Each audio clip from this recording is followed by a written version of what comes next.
Hello बच्चा लोग, welcome back to my channel. This is Aditya Nayak. उम्मीद है आप सब बढ़िया से होंगे और आपका बोर्ड्स का प्रिपरेशन भी मस्त चल रहा होगा। ठीक है, तो first of all I am really very sorry. Sorry इसीलिए क्योंकि मैं दिसंबर के महीने में ही एक वीडियो पोस्ट किया था कि मैं आपसे एक ब्लैक बोर्ड का स्टिकर खरीद लाया था। मैं बोला था कि इसी से अब मैं पढ़ाना चालू करूँगा हॉस्टल में जब था मैं। ठीक है, तो मैंने कहा था कि अभी फिजिक्स और केमिस्ट्री पूरा ही कंप्लीट कर देंगे 10th क्लास का। ठीक है, पर मैं वीडियो डाल नहीं पाया। रीज़न ये था कि मैं जिस दिन वो वीडियो डाला कि मतलब वीडियो और फिजिक्स और केमिस्ट्री का डालूंगा अगले दिन से, उसके जस्ट 3-4 दिन बाद ही मेरे मिड सेमेस्टर का एग्ज़ाम स्टार्ट हो गए। मिड सेमेस्टर का एग्ज़ाम जैसे ही ख़त्म हुआ, फिर मेरा प्रैक्टिकल एग्ज़ाम स्टार्ट हो गया और प्रैक्टिकल एग्ज़ाम आई गेस दिसंबर 27 या 28 को ख़त्म हुआ। और जनवरी 3 से मेरा फाइनल मतलब फर्स्ट सेमेस्टर का फाइनल एग्ज़ाम्स हो गए, मतलब स्टार्ट हो गए। तो इसीलिए मैं वीडियो डाल नहीं पा रहा था and I am heartily sorry for that. तो अभी मैं छुट्टी में घर आया हूँ, मतलब फर्स्ट सेमेस्टर खत्म हुआ तो छुट्टी में मैं घर आया हूँ, तो इसीलिए मैं वीडियो भी पोस्ट कर रहा हूँ और रेगुलरली करूँगा। ठीक है, फरवरी 20-22 तक मैं हूँ शायद, तो इसी के अंदर में आपका पूरा फिजिक्स केमिस्ट्री खत्म कर दूंगा। तो मेरे तरफ से एक गलती हो गया कि मैं बोल दिया पर वीडियो डाल नहीं पाया, तो इसके लिए दिल से माफ़ी चाहता हूँ। तो मैंने सोचा कि मेरे छोटे भाई और बहनों को सिर्फ सॉरी बोल के कुछ फ़र्क नहीं पड़ेगा, तो मैं इसके लिए और एक अनाउंसमेंट भी करना चाहता हूँ। अनाउंसमेंट मतलब कोई बड़ा सा नहीं, छोटा सा ही है। तो मैं फिजिक्स और केमिस्ट्री चैनल के स्टार्टिंग में मैं बोल दिया था कि फिजिक्स और केमिस्ट्री सिर्फ डालने वाला हूँ, पर अभी जो मैंने गलती कर लिया तो इसके लिए ना मैं थोड़ा भरपाई करना चाहता हूँ। तो मैं बायोलॉजी भी आपको इसी चैनल पे डाल के पढ़ाऊँगा, यानी कि फिजिक्स केमिस्ट्री और बायोलॉजी 3 सब्जेक्ट, यानी कि एंटायर साइंस बुक हम कंप्लीट कर देंगे। और मैं बहुत जल्दी फरवरी 20 के अंदर ही पूरा वीडियो सारे चैप्टर्स का डाल दूँगा। ठीक है, तो आई थिंक लास्ट चैप्टर हमने इलेक्ट्रिसिटी का पार्ट 1 में ही छोड़ के गया था जब मैं पिछली बार हॉस्टल से वापस आया था। उसके बाद से मैं कोई वीडियो ही पोस्ट नहीं किया था, और सॉरी दिसंबर में एक वीडियो पोस्ट किया था कि मैं वीडियो डालूंगा। तो अब स्टार्ट करेंगे इलेक्ट्रिसिटी का पार्ट 2 से, जहाँ से छोड़े थे उसके फर्दर टॉपिक्स हम स्टार्ट करने वाले हैं। ठीक है, मैं फिजिक्स केमिस्ट्री बायोलॉजी तीनों ही इसी चैनल पर डालूंगा और फरवरी 20-22 तक के अंदर सब पूरा साइंस खत्म कर देंगे। ठीक है, बस आप थोड़ा सा सपोर्ट कीजिएगा। तो ठीक है, तो चलिए स्टार्ट करते हैं बिना किसी वक्त को ज़ाया किए। तो हमारा इलेक्ट्रिसिटी पार्ट 2 सीबीएसई क्लास 10 का जो टॉपिक 2 है हमारा, वो है जहाँ पर हमने छोड़ा था। हमने कंडक्टिविटी पढ़ लिया था, रेजिस्टिविटी पढ़ लिया था, रेजिस्टेंस पढ़ लिया था, कंडक्टेंस पढ़ लिया था। कंडक्टेंस है था नहीं था आपका, है नहीं। रेजिस्टिविटी रेजिस्टेंस पढ़ लिया था, ओम्स लॉ पढ़ लिया था, इलेक्ट्रिक करंट क्या होता है वो सब पढ़ लिया था। और फिर अब आता है सेकंड टॉपिक्स में, मतलब सेकंड पार्ट में। तो सेकंड पार्ट में हम क्या क्या पढ़ेंगे, रेजिस्टेंस का कनेक्शन कैसे होता है वो पढ़ेंगे, हीटिंग इफेक्ट पढ़ेंगे और बाकी सब पढ़ेंगे। चलिए स्टार्ट करते हैं। तो पहला जो टॉपिक है हमारा दैट इज रेजिस्टेंस। तो हमने पढ़ा था रेजिस्टेंस क्या है। Resistance is the tendency of any or property of any object that resist the flow of electric current through it. ठीक है, यानी कि कोई कंडक्टर के अंदर अगर करंट पास हो रहा तो वो करंट जैसे पास ना हो, उसको जो अपोज करता है उसको बोलते हैं रेजिस्टेंस। जैसे हम चलने से हमें फ्रिक्शन अपोज करता है, वैसे करंट जब मूव करता है तो उसको रेजिस्टेंस अपोज करते हैं। ठीक है, रेजिस्टिविटी हमने पढ़ा था, स्पेसिफिक रेजिस्टेंस होता है। तो रेजिस्टेंस का दो टाइप का कनेक्शन होता है, एक होता है सीरीज कनेक्शन होता है, दूसरा होता है पैरेलल कनेक्शन। ठीक है, तो सीरीज कनेक्शन कुछ इस तरीके से दिखता है, यानी एक रेजिस्टेंस का मतलब एंड में दूसरा रेजिस्टेंस कनेक्ट हो, जैसे कि ये आर वन के एंड में कनेक्ट है आर टू से कनेक्ट है आर थ्री, ऐसे आर फोर कुछ भी हो, कितना भी हो सकता है। ठीक है, तो रेजिस्टेंस सीरीज में जो हो उसको कैसे निकाला जाता है, उसका फॉर्मूला है आर नेट, यानी net resistance equals to R1 plus R2 plus R3। Direct से ऐड कर दीजिएगा, मतलब एरिथमेटिक समेशन। ठीक है, यानी अगर कितने भी रेजिस्टेंस सीरीज में है, सीरीज कनेक्शन में, और हमें नेट रेजिस्टेंस निकालने के लिए क्वेश्चन में पूछ लिया है, एमसीक्यू में आ सकता है, 2 मार्क क्वेश्चन में आ सकता है। तो हम कैसे करेंगे, सीरीज में अगर हो तो आर नेट होगा R1 plus R2 plus R3 plus dot dot dot कितना भी हो। ठीक है, एग्जाम्पल अभी मैं बता दूंगा। फिर होता है रेजिस्टेंस में क्या होता है, रेजिस्टेंस में हमेशा याद रखना करंट जो होता है हमारा, वो करंट हमेशा कांस्टेंट रहता है। ठीक है, फिर आता है रेजिस्टेंस इन पैरेलल, यानी पैरेलल कनेक्शन ऑफ रेजिस्टेंस। तो पैरेलल कनेक्शन में कुछ इस तरीके का दिखाई देता है, यानी एंड टू एंड कनेक्ट नहीं रहते। ठीक है, वहां पे निकालने के लिए फॉर्मूला है 1/R नेट, यानी आर नेट यानी नेट रेजिस्टेंस, 1/नेट रेजिस्टेंस इक्वल टू 1/R1, जो पहला रेजिस्टेंस होगा, plus 1/R2 plus 1/R3 plus dot dot dot ऐसे हो चलेगा, यानी रेसिप्रोकल होकर ऐड किया जाएगा। फिर एंड में अगर 1/r net equals to 1 by something निकलेगा तो फिर आर नेट को ऊपर ले लेंगे, यानी फिर उसको पलट देंगे, तो पलटने के बाद आर नेट का वैल्यू निकल जाएगा। ठीक है, ये इसका भी मैं एक एग्जांपल करके अभी दिखा दूंगा। और रेजिस्टेंस पैरेलल कनेक्शन क्या होता है, हमेशा याद रखना, पैरेलल कनेक्शन में वोल्टेज कांस्टेंट रहता है और रेजिस्टेंस सीरीज कनेक्शन में करंट कांस्टेंट रहता है। यानी पैरेलल में ऐसे याद रखिए, या फिर पैरेलल में करंट वेरिएबल होता है और सीरीज में वोल्टेज वेरिएबल होता है। ठीक है, क्लियर है। फिर आता है नेक्स्ट टॉपिक हमारा heating effect of electric current. Heating effect of electric current का मतलब क्या है, when electric current is passed in a conductor heat is produced in it, this is known as heating effect of current. यानी कि suppose ये एक conductor है हमारा, इसके अंदर मैं इलेक्ट्रिसिटी फ्लो कर रहा हूँ इसे, तो जैसे ही इलेक्ट्रिसिटी इसके अंदर से फ्लो करेगा तभी ये जो मटेरियल होगा ना इसके चारों ओर हीट एक प्रोड्यूस होगा, तो उसी को बोलते हैं heating effect of electric current. ठीक है, फिर हमारा आता है इसी के ऊपर ये ना ज्यादा इंपॉर्टेंट, इसका बस डेफिनेशन ही याद रखना। फिर आता है मेन जो टॉपिक है इस हीटिंग इफेक्ट के ऊपर, वो है जूल्स लॉ ऑफ हीटिंग। ठीक है, जूल्स लॉ ऑफ हीटिंग क्या कहता है, जूल्स लॉ ऑफ हीटिंग कहता है when when an electric current is passing through a conductor, then जो हीट होगा, हीट प्रोड्यूस जो होगा वो हीट एच मान लेते हैं। ठीक है, वो जो हीट प्रोड्यूस होगा H, let that heat be H, then H is directly proportional to square of that electric current.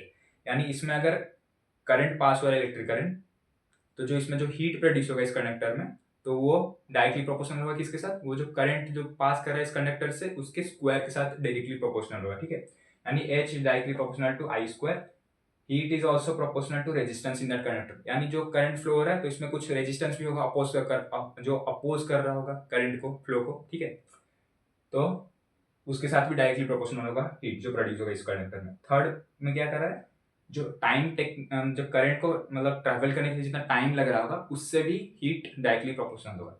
यानी joules law of heating states that the heat produced in a conductor is directly proportional to the square of current, is directly proportional to resistance of that conductor and is directly proportional to the time taken। ठीक है, तो ये तीन हो गए, तो इन तीनों को अगर हम जोड़ देंगे, मिला लेंगे, तो ये हमारा फाइनली एक इक्वेशन बनेगा H equals to I square R T. ये है final formula of Joule's law of heating. Joule's law of heating मतलब ये formula H equals to I square R T. ठीक है, इसके बेस पर ये बस फॉर्मूला याद रखना, या फिर इसको अगर फर्दर डिराइव करें तो ये चेंज होके H equals to V I T हो जाएगा। ठीक है, H equals to V I T या फिर H equals to I square R T. ठीक है, ये होगा जूल्स ऑफ हीटिंग। इसके ऊपर ज़्यादा मतलब एक दो ही केसेस आते हैं, एक कंडक्टर दे देगा, तुम्हें क्या करेगा, करंट दे देगा, रेजिस्टेंस दे देगा, या फिर हीट दे देगा, टाइम पूछ लेगा, या फिर चारों में से कोई तीन दे देगा, एक पूछ लेगा, नॉर्मल सा क्वेश्चन आता है। या फिर आपको वोल्टेज दिया रहेगा, टाइम दिया रहेगा, करंट दिया रहेगा, आपको पूछेगा हीट निकाल दो, तो आप इस फॉर्मूला से निकाल दीजिएगा H equals to V I T. ठीक है, क्लियर। इस तरीके से आप वोल्टेज, टाइम और फिर करंट दिया रहेगा, आपको हीट पूछ लेगा, ऐसे करके ऐसे पूछता है। ठीक है, फिर आता है इलेक्ट्रिक एनर्जी। सॉरी, और हाँ यहाँ पे और एक पार्ट था मैं छोड़ दिया, sorry. Heating effect of current का जो एग्जांपल्स होते हैं वो होता है, जैसे फॉर एग्जांपल मान लीजिए जो कपड़े प्रेस करने वाला आयरन होता है ना, प्रेस, वो होता है। इलेक्ट्रिक हीटर होता है, जो रूम मीटर लगाते हैं वो भी होता है। उसमें क्या करते हैं, उसमें तो रूम मीटर देखे होंगे ठंड के मौसम में, एक बड़ा सा ऐसे पुराना वाला जो है आपके मतलब पुराना वाला अगर घर पे होगा तो आप देखिएगा, वो ऐसे ना टंगस्टन टाइप का होता है, मतलब टंगस्टन टाइप का तो नहीं होता, उसका जो कंडक्टर होता है वो टंगस्टन का शायद बना होता है, या फिर किसका बना होता है पता नहीं, लेकिन टंगस्टन जैसा ही मटेरियल होता है कुछ।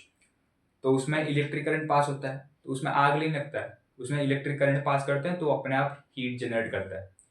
या फिर पुराने जमाने के जो हीटर होते हैं ना जिसमें खाना पकाते थे, उसमें भी देखना, उसमें ऐसे ऐसे तार, वो हीटर कुछ इस तरीके का होगा, ऐसे एक सर्कल वाला होगा, उसमें तार ऐसे ऐसे करके लगा हुआ।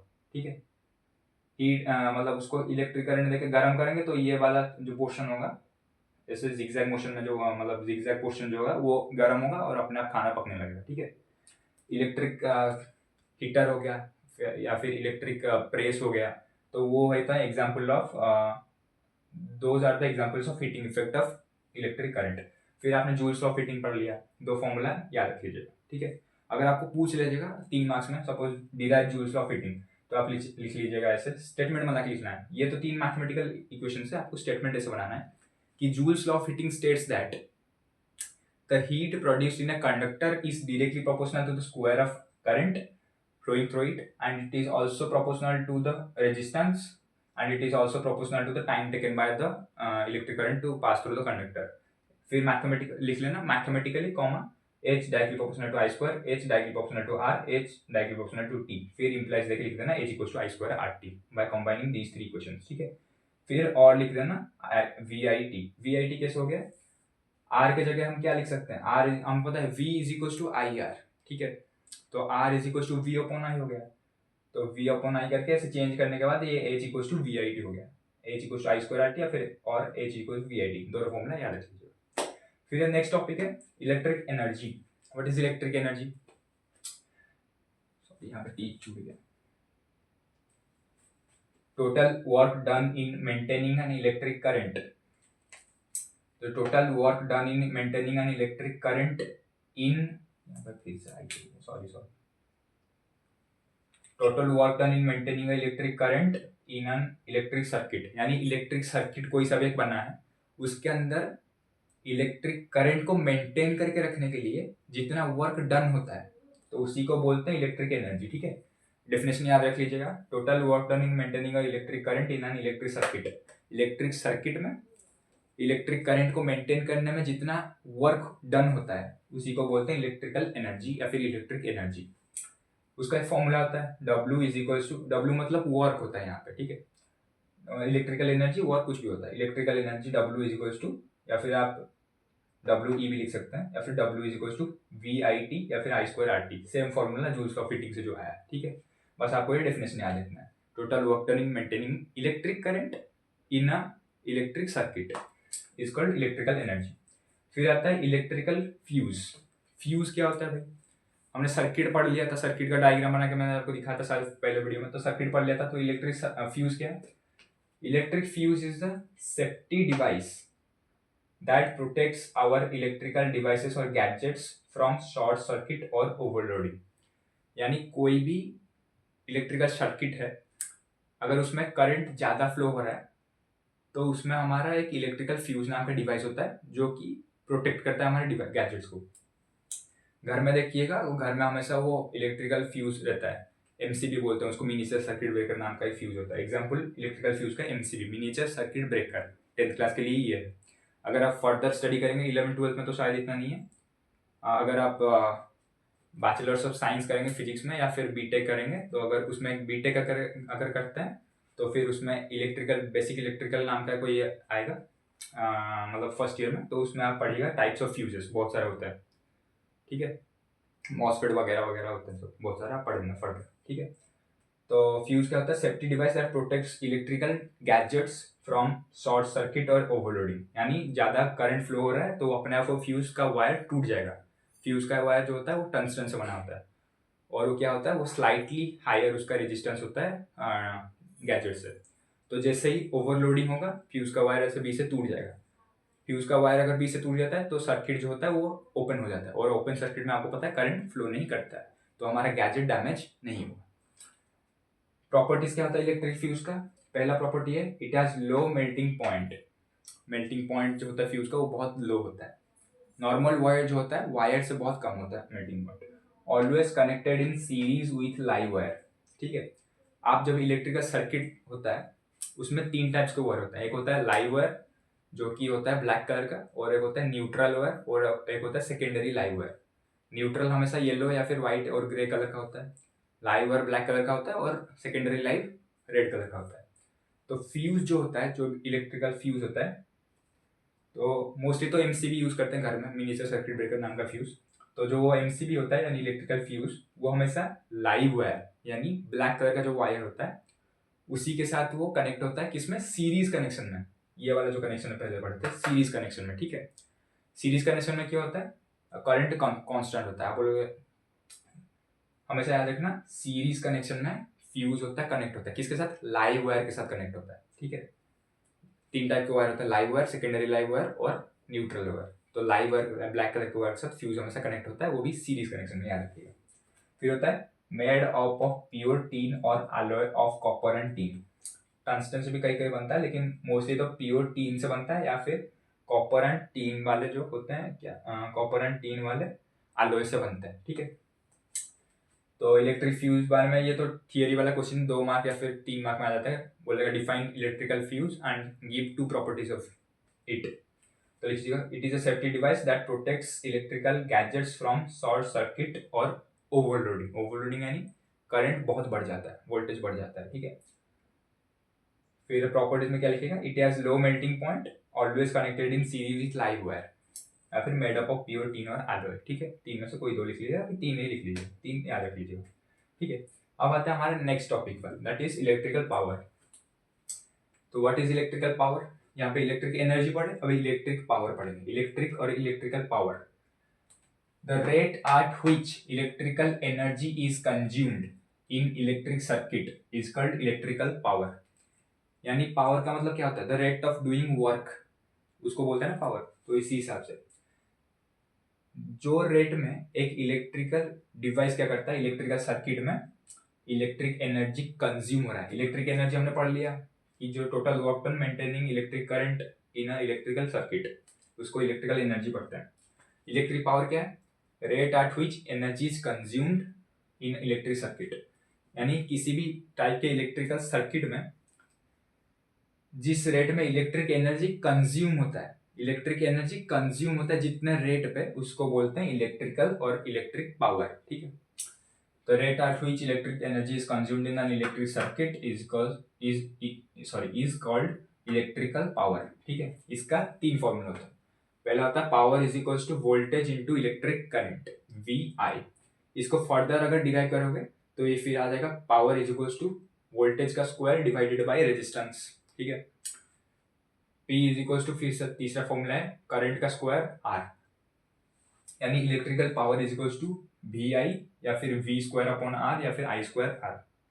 ये 3 फॉर्मूला आप याद रख लीजिएगा, क्योंकि अगर आपको वोल्टेज और करंट दिया है तो आप P VI से निकाल दोगे। अगर आपको वोल्टेज दिया गया है और रेजिस्टेंस दिया गया है तो आप डायरेक्टली ये फॉर्मूला पुट कर दीजिएगा V स्क्वायर अपॉन R, ठीक है। अगर आपको करंट और रेजिस्टेंस दिया गया है, वोल्टेज नहीं दिया गया है, तो आप directly P is equals to I square R डाल के निकाल सकते हैं, ठीक है। ये V और I के जगह पे ही सब्स्टिट्यूट कर करके ओम्स लॉ के जो फॉर्मूला आते हैं सब्स्टिट्यूट कर करके ये V square upon R I square upon R निकला, सॉरी I स्क्वायर R और V स्क्वायर अपॉन R निकला। तो आप ये 3 फॉर्मूला याद रख लीजिएगा। Electric power is equals to rate at which electric energy is consumed in an electric circuit, ठीक है। फिर यहाँ पे पढ़ेंगे SI unit of power. SI unit यानी कोई भी चीज होता है तो उसका एक यूनिट होता है, तो उसको हम बोलते हैं SI यूनिट। SI का मतलब होता है इंटरनेशनल सिस्टम ऑफ यूनिट्स, ठीक है। SI यूनिट ऑफ पावर क्या है, वॉट। पावर हमेशा वॉट में ही कैलकुलेट होता है, तो SI unit of power is watt. 1 watt is equals to 1 volt into 1 ampere. ये वाला फॉर्मूला कहाँ से है, यहाँ पे देखा ना, P is equals to voltage into ampere, sorry current.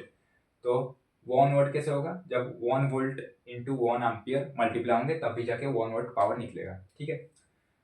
फिर इसका जो हायर यूनिट होगा 1 watt का, वो होगा 1000 watt। 1000 watt में होगा 1 किलोवाट, किलो लगा मतलब 301 के बाद, यानी 1000 watt 1 किलोवाट, ठीक है, इक्वल। फिर ये तो गया छोटा वाला। फिर आता है कमर्शियल यूनिट ऑफ पावर, यानी जो घर बड़े बड़े इंडस्ट्रीज या फिर हमारे घर में जब हम करंट को यूज करते हैं तो उसको कैसे मेजर करते हैं। आपने सुना होगा कि इतना यूनिट का हमारा बिजली का बिल आया, इतना यूनिट आया, इतना यूनिट बिजली हमने कंज्यूम किया, तो इसी हिसाब से इतना पैसा हम इलेक्ट्रिक वाला चार्ज करेगा हम पर, ठीक है। तो उसी को बोलते हैं कमर्शियल यूनिट ऑफ पावर, ठीक है। तो कमर्शियल यूनिट ऑफ पावर क्या होता है, 1 किलोवाट आवर। 1 किलोवाट आवर का मतलब क्या होता है, किलोवाट का मतलब तो 1000 वाट होता है, तो आवर का मतलब क्या होता है, आवर मतलब 1 घंटे में कितना कंज्यूम हो रहा है, तो उसी हिसाब से 1 किलोवाट आवर आ जाता है, ठीक है। 1 घंटे में कितने किलोवाट आवर पावर मतलब इलेक्ट्रिक एनर्जी कंज्यूम हो रहा है, ठीक है। तो कमर्शियल यूनिट में क्या आता है, 1 किलोवाट आवर इक्वल्स टू, हमेशा याद रखना, 1 kilowatt hour is equals to 3.6 into 10⁻⁶ joules, ठीक है। अभी आप कंफ्यूज हो जाएगा, 1 किलोवाट और किलोवाट आवर नहीं होना है।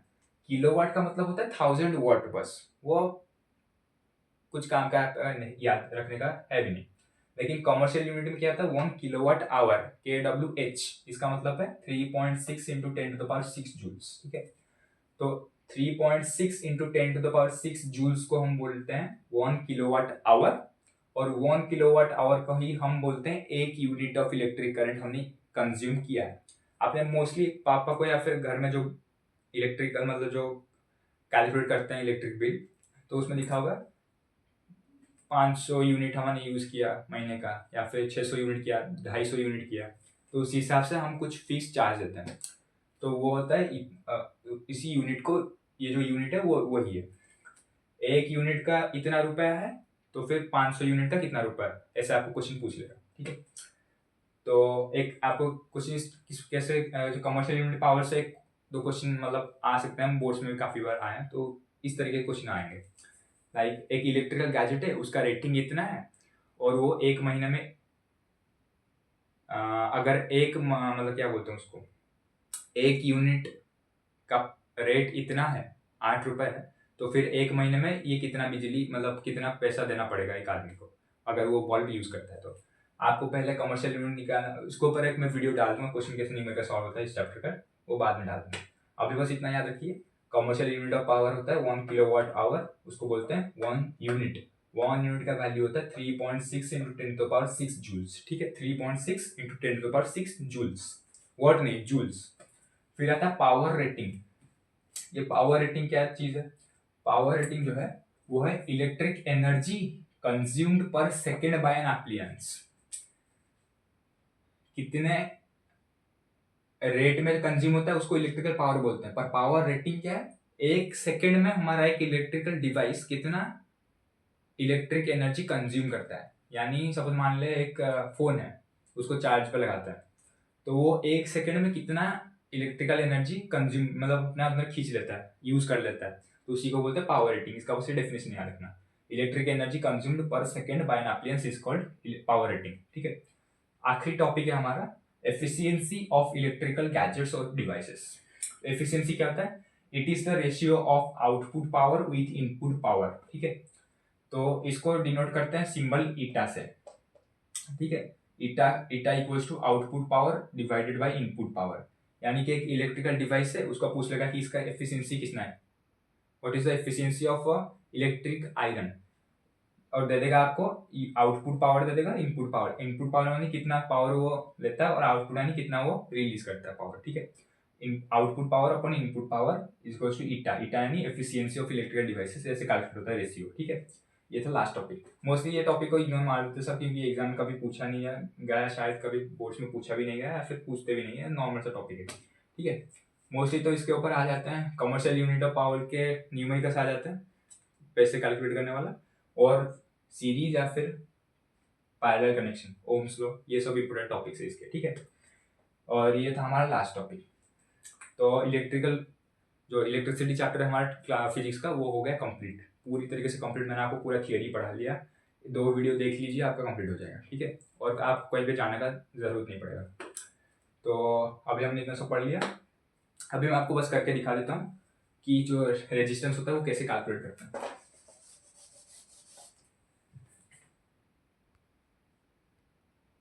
हाँ, तो अब ऐसे क्वेश्चन सपोज आ गया, आपको ऐसे एक डायग्राम दे देगा,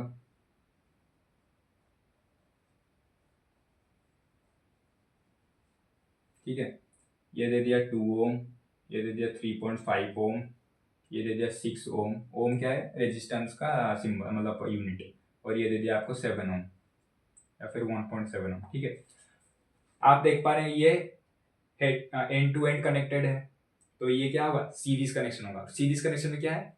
करंट कांस्टेंट रहता है।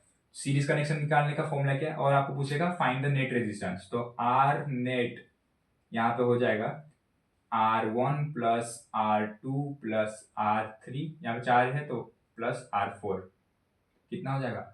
2 plus 3.5 plus 6 plus 1.7, normal arithmetic summations. ठीक है, सीरीज में नॉर्मल ऐड कर दीजिए, 2 प्लस 3 यानी ये होता है 6 2 8, 9 पॉइंट ये होगा 3.5, 4.5, 4.5 में ये हो जाएगा 8, 3 11.5, 12.5, 12.5 ये हो जाएगा 13.2 ओम। ठीक है, 13.2 ओम। और हाँ, हमेशा ना निकालने के बाद यूनिट लिखना, फिजिक्स में हमेशा आंसर निकालने के बाद यूनिट लिखना, मैथ्स में भी यूनिट लिखना, ठीक है, वरना मार्क उसके भी मार्क्स होते हैं, स्टेप मार्किंग में उसका भी मार्क होता है। तो आर नेट हमारा इस तरीके से निकल गया है। सीरीज कनेक्शन आपको चेक करने का बहुत ईजी स्टेप है, देखना वो एंड टू एंड कनेक्टेड होंगे, ठीक है, तो वो सीरीज कनेक्शन हो जाएंगे। तो पैरेलल कनेक्शन कुछ थोड़े कॉम्प्लेक्स टाइप होंगे, वो एंड टू एंड नहीं होंगे। सपोज मान लें ये ऐसा एक कनेक्शन है,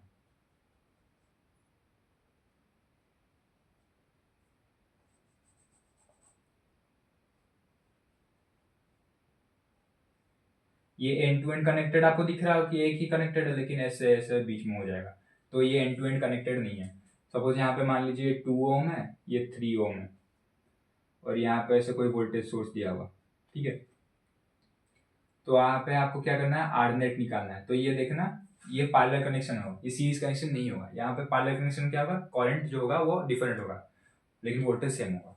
तो आप मान लीजिए इसको कैसे निकालेंगे, आपको बोला था रेसिप्रोकल करके, वार 1/r net is equals to 1/r1 plus 1/r2 plus dot dot, कितना भी हो, यहाँ पे 2 है तो 1/r1 प्लस 1/r2।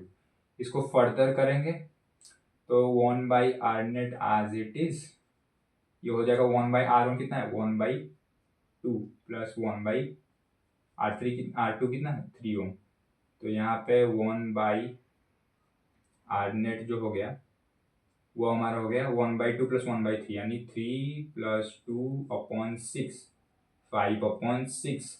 लेकिन ये ऐसे नहीं करना है, इसको आपने क्या आर नेट को ऊपर ले जाना है, उल्टा देना है, यानी फिर ये क्या होगा, हमें पता है मैथ्स में अगर a/b इक्वल्स टू c/d है, तो उसको हम ऐसे लिख सकते हैं b/a is equals to d/c। Same इसी तरीके से उसको उल्टा कर दो, क्योंकि आर नेट हमें चाहिए, क्योंकि ये 1/r नेट है, तो हम इसको उल्टा कर देंगे।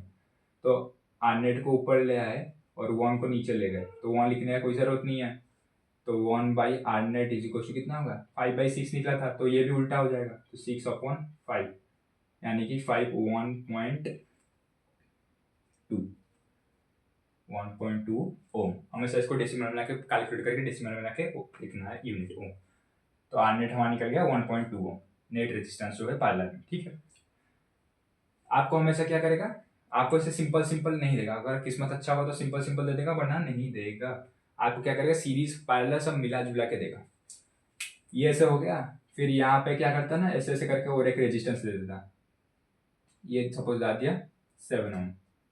आपको अभी पूछ रहा था फाइंड नेट रेजिस्टेंस, आप क्या करोगे, आप इसको सीरीज में, इसको और इसको सीरीज में ले लोगे, ऐसे नहीं करना है। ये दोनों पैरेलल में, तो पहले इस पैरेलल को निकाल दो, इस पैरेलल को हमने निकाल दिया तो ये 1.2 निकला, तो फिर लिखना फिर अभी ये क्या हो गया, अभी ये दोनों जो हो गए ये मर्ज, इसका नेट रेजिस्टेंस निकाल लिया, यानी कि अभी ये क्या हो गया, अभी इसको हम ऐसे मान सकते हैं कि ये 1 हो गया। 1 होने के बाद इसका वैल्यू कितना निकला था 1.2 ओम, ठीक है। तो अभी ये दोनों सीरीज में हो गए, ठीक है। तो ये पैरेलल में निकला, तो ये पैरेलल के निकलने के बाद जितना हुआ, और ये दोनों सीरीज में आ गए, तो अभी ये कितना होगा, यहाँ पे अभी आर नेट होगा टोटल रियल वाला, मतलब फाइनल आंसर होगा ये और ये सीरीज में, तो 1.2 प्लस 7 इज इक्वल टू 8.2 ओम, ठीक है। इस तरीके से निकालना होता है, और भी बहुत सारे केसेस हैं, आप जब PY यूज कर लोगे आपका क्लियर हो जाएगा। तो यहीं पे करते चैप्टर ओवर, तो मिलते हैं नेक्स्ट वीडियो से। फिजिक्स केमिस्ट्री बायोलॉजी तीनों ही सब्जेक्ट आपका कंप्लीट करा दूंगा, ठीक है। मिलते हैं, अगर वीडियो पसंद आए तो लाइक शेयर और सब्सक्राइब जरूर कीजिएगा। मिलते हैं नेक्स्ट वीडियो में, thank you, bye bye, take care.